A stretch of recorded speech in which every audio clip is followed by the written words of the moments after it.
Yang ketiga yang kita tumpukan adalah soal menangani isu kos sara hidup. Kita boleh bicara di sini dengan allowance yang ditetapkan. Tetapi percayalah, umumnya negara kita, terutama orang Melayu dan Bumi Putera, masih dalam kategori miskin. Di semenanjung tanah Melayu, majoriti besar masih orang miskin. Walaupun kita bicara dengan hebat dan mendegar-degar tentang ketuhanan Melayu dan kemuliaan bangsa dengan pelbagai dasar. Tetapi setelah lebih 6 dekad merdeka, majoriti orang Melayu miskin.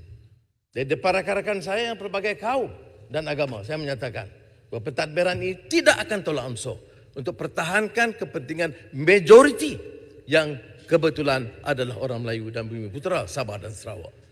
Cuma orang-orang yang terpinggir dan miskin, sama ada orang asli atau masyarakat India, di semenanjung tanah Melayu ini majoriti yang paling miskin adalah Melayu. Tapi di kalangan orang asli dan masyarakat India adalah di kalangan termiskin yang tercatat.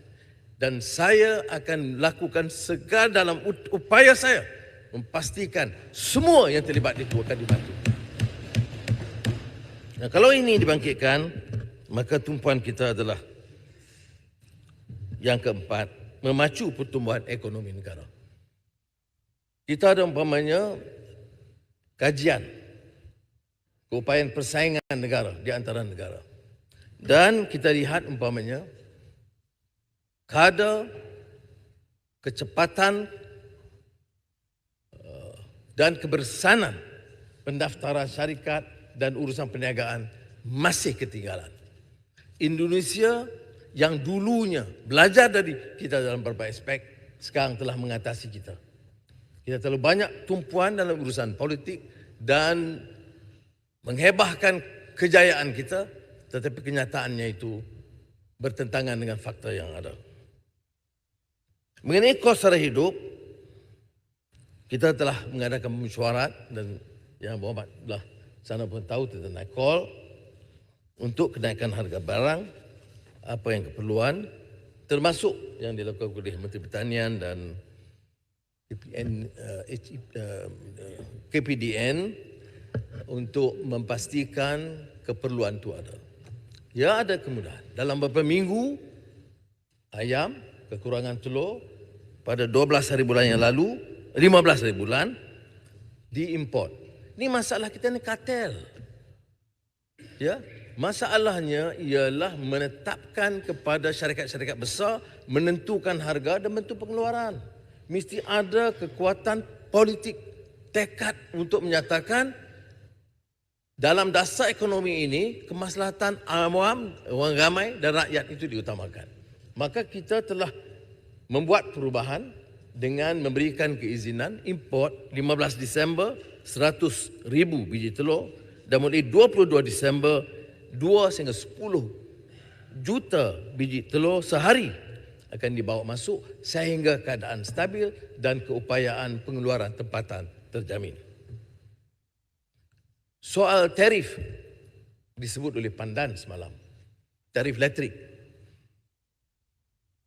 Yang betul, keputusan pentadbiran yang lalu ialah menaikkan tarif elektrik. Kertas draft Jemaah Menteri sudah disiapkan. Dari tanggungjawab kami sepatutnya hanya melaksanakan. Tetapi bila saya baca, ini bertentangan dengan dasar kita.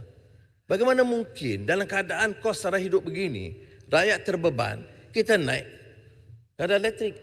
Walaupun kita akui dari segi ekonomi, ia satu keperluan kerana kerajaan untuk 1 tahun tidak mungkin membayar 30 bilion ringgit dan untuk suku pertama 10 bilion ringgit. Menampung keperluan ini. Tetapi bila meneliti semula, saya tidak sanggup meneruskan, maka kadar elektrik tidak dinaikkan bagi keperluan domestik, bagi SMEs, bagi keperluan pengeluar pertanian. Akan dinaikkan hanya bagi pengeluar syarikat-syarikat besar seperti multinational corporations, syarikat-syarikat yang gergasi yang punya keuntungan bilion ringgit. Dan itu yang kita putuskan, ada anjakan. Dia tidak benar kalau kita katakan 2 minggu ini kita tidak lakukan apa-apa. Ya. Tentunya hal-hal yang lain yang dikatakan gimmick dan sebagainya, itu penting dan memberikan petanda Yang betul, bahawa kita serius. Termasuklah kereta yang dipesan oleh Pagu. Ini ada rekod ya, untuk Sepangku. Kemudian tidak diteruskan oleh BRA kerana kesuntukan masa sebelum pilihan raya. Dan saya gunding untuk batalkan. Itu kenyataan. Putrajaya. Ini bukan rekaan. Rekodnya ada. Bedanya saya sebagai ketua pembangkang dan saya di sini, saya boleh baca rekod dalam fail dan nota. Tetapi saya tidak mahu panjang ke perkara ini. Ya, kerana ini ada kaitan dengan tadbir urus.